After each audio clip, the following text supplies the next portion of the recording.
You can meet her here twice a week. That's her there. Okay, so what information would you like today? I'd like to know about a course for PowerPoint presentations. Okay, I'll see what I can find for you. Where would you like it? I'd like it to be in Exeter, and summer's better for me. Okay, I'll see what I can find, but you do know it won't be easy to do a course without an interpreter. Yeah, I'll need an interpreter or a deaf tutor. That's a possibility. Okay, I'll see what I can find and what courses are available out there. Once I've got this information, I'll contact you either via text message or an email. That's great. How about equipment for my house? Yes, I've got some information and contact details about equipment for in the home. I shall give those to you as well. And how can I contact them? You can contact them several ways, either through email, text messages, or via the webcams. That's brilliant. And what about volunteering? Okay, volunteering. The deaf-led services use a lot of volunteers. And what the volunteers tend to do for us is pass any information we have onto the deaf community who live in Devon. They help us a great deal in this area of work.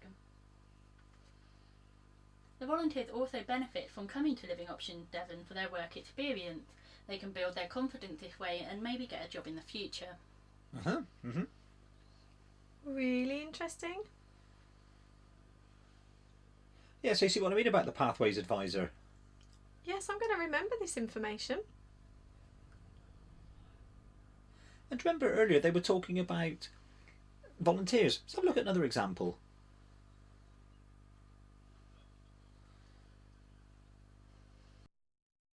We're here at the BSL Club, and over there's the volunteer who was involved in the Deaf-led Service discussion group earlier.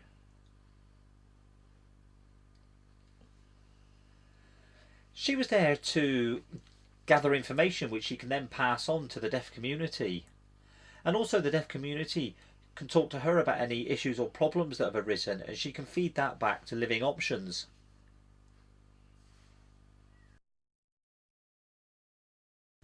Oh, right. And there are numerous other examples we can look at.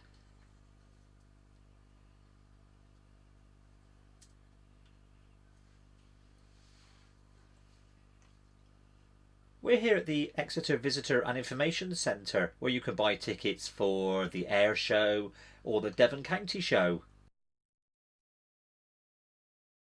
Oh look, there's the volunteer.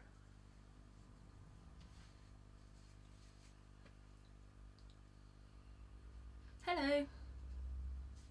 Hello, I was wondering if you could help me. I've got an interpreter with me to help us with the communication. Yep, sure, no problem. How can I help you today? I've got some information about the deaf-led services and I was wondering if you wouldn't mind putting a poster up for me.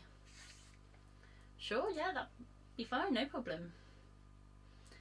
There have been one or two deaf people in the centre before and I've always wondered how I can assist them and support them in getting the information they're after. Oh, right, if you see any more people that come in, maybe you could pass on our information to them and they can contact us. Yeah, definitely, I'll do that. Thank you very much. Bye-bye.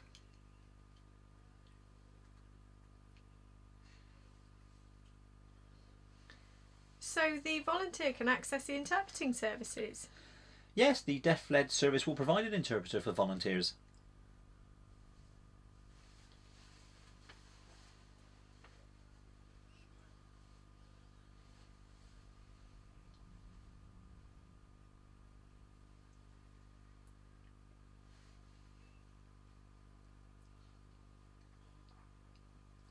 Do you have any new information about the fire service for us? Yes, our fire officers can now do home visits for people who meet the criteria that they have. What the officers would do is come to your home and check your fire safety and also at the same time check the smoke alarm to make sure they're working properly. At the moment, there are quite a few members of the deaf community that are unaware of the service that you're currently providing, and I'm just wondering how we can improve the accessibility for them. Okay, we've recently set up a text information service This means members of the deaf community can text us with their queries or their concerns that they have about their fire safety. What our officer will then do is check whether they are eligible for a home visit, and then they will carry out the visit. They will also be able to provide these people with any information that we have that is useful for their query. I've got some cards here which have our contact details and how people can get more information as well. People will be able to contact us or contact you guys at Living Options Devon. Oh, that's great. You've got a huge pile of cards there. That'd be brilliant.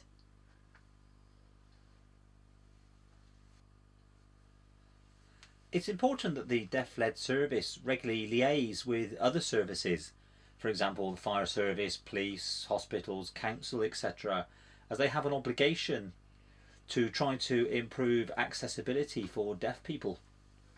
Oh, it's making much more sense now. Okay.